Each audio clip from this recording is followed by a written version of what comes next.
Hello guys, तो कैसे हैं आप लोग। स्वागत करता हूं मैं आपका अपने इस चैनल ट्रैवल विद मी में। तो शुरुआत जो हमने की थी अपनी 4 धाम यात्रा की, वो हमने कोलकाता से की थी, क्योंकि हम कोलकाता में ही रहते हैं। तो हम अपने घर से निकल चुके थे हावड़ा स्टेशन की तरफ इन सुंदर नज़ारों का लुत्फ़ उठाते हुए। हालांकि हम घर से थोड़ा जल्दी चले थे, क्योंकि यहाँ कोलकाता में बहुत प्रोटेस्ट चल रहे थे उस टाइम पे, जो कि आपको पता ही होगा आरजी कर मेडिकल कॉलेज के कारण। इसीलिए to avoid any type of delay हम थोड़ा जल्दी हाथ पे टाइम लेके निकले थे। आप अगर यहाँ से कैब बुक करते हैं तो आपको आराम से 800 to 900 में कैब मिल जाएगी, क्योंकि टाइम के साथ वेरी करती है। और जो हमारी गाड़ी थी उसने हमें 8 नंबर और 9 नंबर प्लेटफॉर्म के बीच में जो रास्ता है वहाँ पे छोड़ दिया था, क्योंकि हमारी ट्रेन उसी प्लेटफॉर्म पे लगने वाली थी। कुछ देर के वेट के बाद हमारी ट्रेन फाइनली हमें मिल गई थी और हम ट्रेन में बैठ चुके थे। और ट्रेन में बैठने के बाद हम ले रहे थे चाय का मज़ा, जो कि हम अपने घर से बना के लाए थे, क्योंकि ट्रेन की चाय तो आपको पता ही है। तो हमने ऐसे ही एंजॉय करते हुए अपना मोमेंट्स निकाला, खाना खाते हुए, नज़ारे देखते हुए हमारी ट्रेन चलती रही।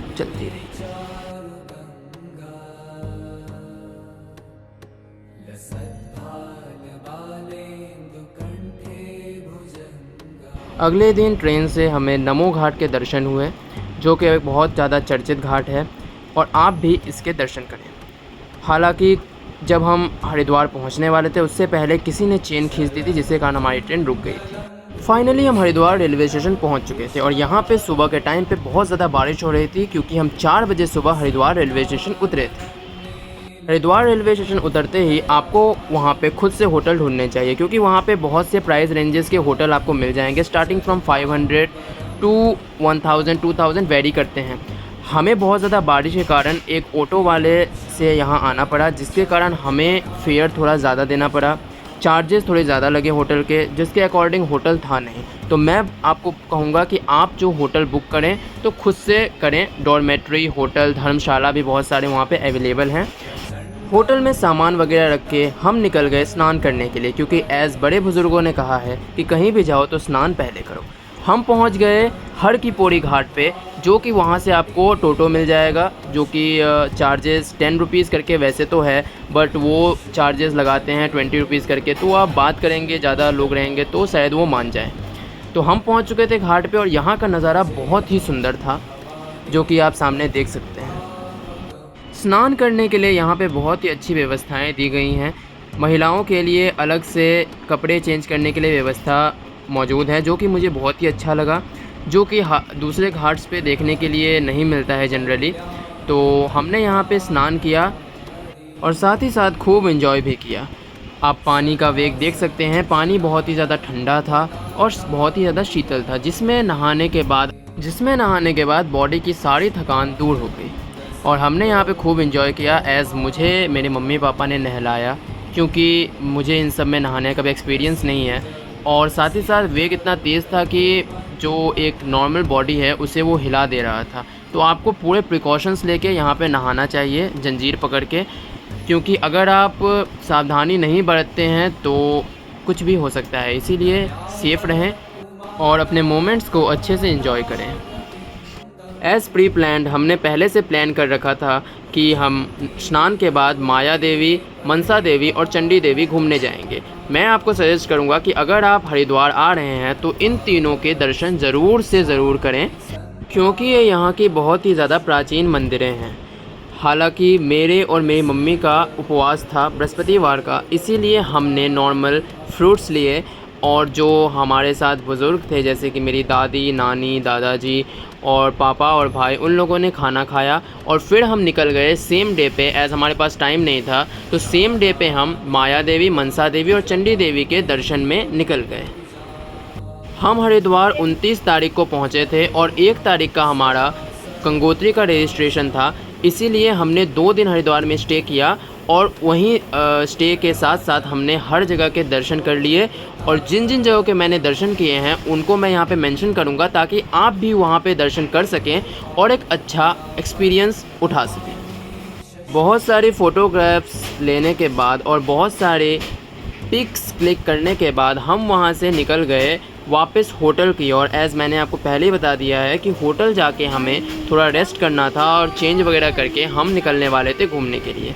तो हमने यहाँ पे होटल जाने के लिए एक ऑटो बुक किया जिसका प्राइस हमें 20 रुपीज़ पर पर्सन पड़ा। उसके बाद होटल पहुँचने में हमें यहाँ से 10 मिनट्स लगे। होटल पहुंचने के जस्ट बाद हम निकल गए माया देवी के दर्शन करने, जो कि वहां से जस्ट वॉकिंग डिस्टेंस पे था। तो आप स्टार्टिंग जब करें दर्शन के तो पहले माया देवी के दर्शन करें, उसके बाद मनसा देवी और उसके बाद चंडी देवी। यही प्रॉपर सीक्वेंस है और इससे आपको बहुत ही आसानी से सारे दर्शन हो जाएंगे। वहाँ पे अगर आप किसी से भी पूछेंगे तो वो आपको प्रॉपर डिस्टेंस और प्रॉपर लोकेशन बता देंगे, जिससे आप आराम से जा सकते हैं बिना किसी दिक्कत के। उसके बाद हमने वहाँ पे बहुत ही भव्य और अच्छा दर्शन किया, जो कि बहुत ही सफलतापूर्वक संपन्न हुआ। माया देवी के दर्शन करने के बाद हम निकल गए थे मनसा देवी के दर्शन के लिए, जो कि वहाँ से कुछ ही दूरी पे है। आप अगर वहाँ से किसी से भी पूछेंगे तो वो आपको आराम से वहाँ का रूट बता देंगे, जिससे आप वहाँ जाके आराम से दर्शन कर सकते हैं। माया देवी से अप्रॉक्स 15 मिनट्स चलने के बाद आपको एक द्वार मिलेगा जहाँ से चढ़ाई शुरू करनी पड़ती है। तो हम निकल चुके थे मनसा देवी की चढ़ाई की ओर। मनसा देवी मंदिर की चढ़ाई है वो 3 to 3.5 किलोमीटर्स है, लेकिन एज़ आप जानते हैं कि पहाड़ों की जो चढ़ाई होती है वो थोड़ी ज़्यादा ही होती है। तो आप इन चीज़ों का ध्यान रख के चलें। और साथ ही साथ मैं आपको बता दूं कि यहाँ पे कोई भी घोड़ा, पिट्ठू या पालकी नहीं मिलती है। तो अगर आप चढ़ाई में सक्षम हैं तभी आप चढ़ाई करें, क्योंकि वैसे आपको बहुत ही ज़्यादा प्रॉब्लम आ सकती है। हालांकि यहाँ पे कोई ज़्यादा सांस वगैरह की प्रॉब्लम नहीं आती है। एज़ आप देख सकते हैं मेरे साथ जो मेरे बुज़ुर्ग दादा दादी नानी थे, सभी ने यहाँ पे चढ़ाई की, तो उतनी आपको प्रॉब्लम नहीं आएगी। साथ ही साथ यहाँ पे ट्रॉली फैसिलिटीज़ है। अगर आप चढ़ने में असमर्थ हैं तो आप रोपवे या ट्रॉली फैसिलिटीज़ का यूज़ कर सकते हैं, जो कि आपको लेके जाएगी और फिर वहाँ से लेके आएगी। या अगर आप जाना चाहें वहाँ से चंडी देवी तो आप वहाँ से फिर ट्रॉली लेके चंडी देवी भी जा सकते हैं। रोपवे की जो कॉस्टिंग है वो आपको 200 रुपीज़ पर पर्सन पड़ेगी, जिसमें 100 ले जाने का और 100 वापस लेके आने की कॉस्टिंग है। शानदार नज़ारों का लुत्फ़ उठाते हुए हम पहुंच चुके थे माँ मनसा देवी के मंदिर में, जो कि आप देख सकते हैं। इसके बाद हमने यहाँ पे दर्शन किए, जो कि जहाँ तक पॉसिबल क्लिक्स हैं मैंने इसमें डाली हैं, और बहुत ही अच्छा और बहुत ही प्रॉस्पर दर्शन हमें मिला। उसके बाद हम वापस नीचे की तरफ रवाना हो गए।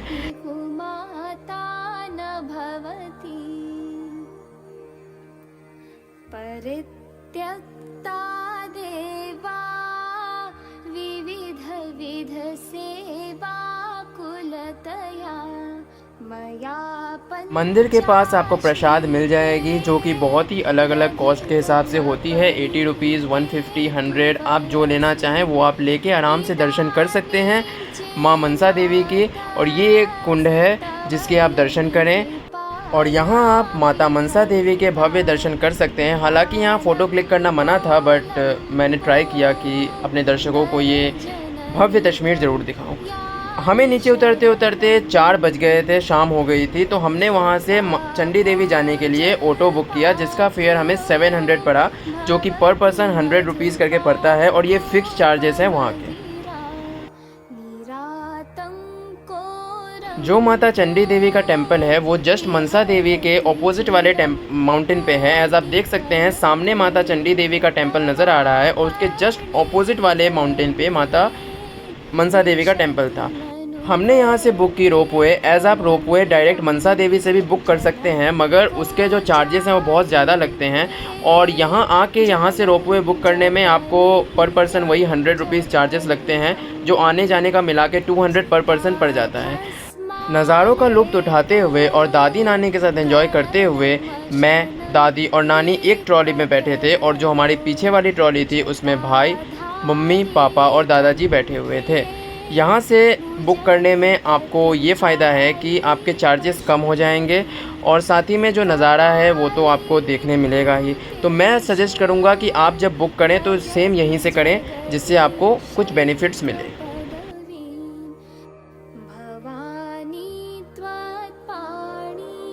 As compare to Vaishno Devi ropeway जहाँ पे मैं पहले भी जा चुका हूँ, इस रोपवे का डिस्टेंस बहुत ही ज़्यादा हाई था और जब मैं यहाँ से देख रहा था तो ये बहुत ही ज़्यादा डिस्टेंस पे लग रहा था। ये टोटली ओपन रोपवे था, जैसे कि आप अगर कभी वैष्णो देवी गए होंगे तो आपको पता होगा वो रोपवे क्लोज्ड रहता है और वहाँ पे सभी लोग खड़े रहते हैं। यहाँ पे 4 सीटर रोपवे था जहाँ पे एक ट्रॉली पे जो है 4 लोग बैठ सकते थे और हम 7 लोग थे, तो एक पे 3 और एक पे 4 बैठे हुए थे।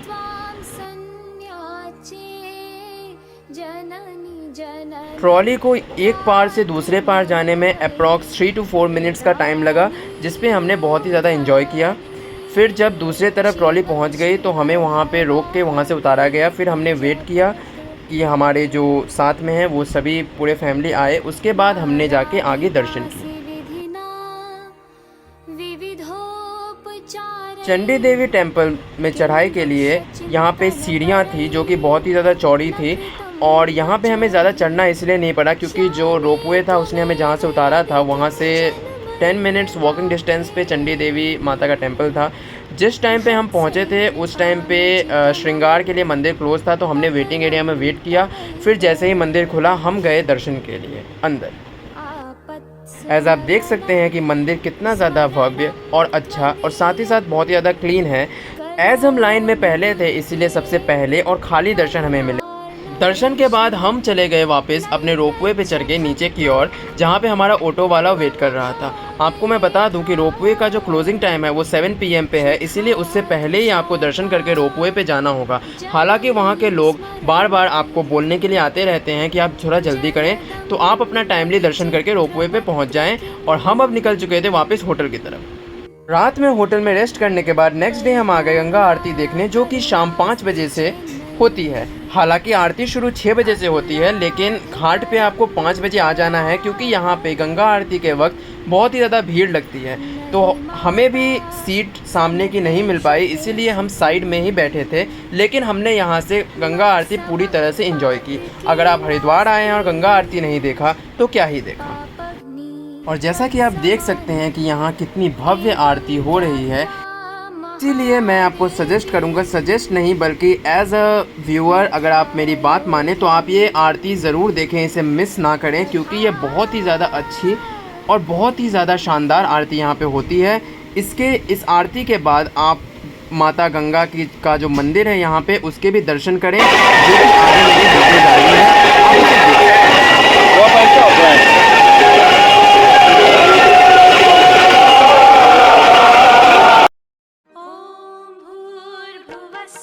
अगर आपकी इच्छा हो तो आप गंगा आरती के वक्त वहाँ पे दान भी दे सकते हैं, जैसे कि हमने 151 रुपये का गंगा आरती का दान दिया था। अगर आपकी इच्छा हो तो आप उसमें दान दे सकते हैं। मैं ये बात भी आपको बता देना चाहता हूँ कि कुछ ब्लॉग्स में और कुछ यूट्यूब चैनल्स पे मैंने देखा था वीडियोज़ में कि उन्होंने बताया था कि वहाँ पे आपको पैसा देना कंपलसरी है, आपको देना ही पड़ेगा, लेकिन ऐसा कुछ भी नहीं है। आपके इच्छा अनुसार है, आपकी इच्छा के ऊपर है। अगर आप देना चाहें तो आप दे सकते हैं, नहीं देना चाहें तो ना दें। वो एक बार कहते हैं वो आपकी मर्ज़ी पे डिपेंड करता है, तो इस बात को अपने ध्यान में रखें। कुछ लोग गलत इन्फॉर्मेशन फैलाते हैं, लेकिन मेरा काम है आपको सटीक इन्फॉर्मेशन देना।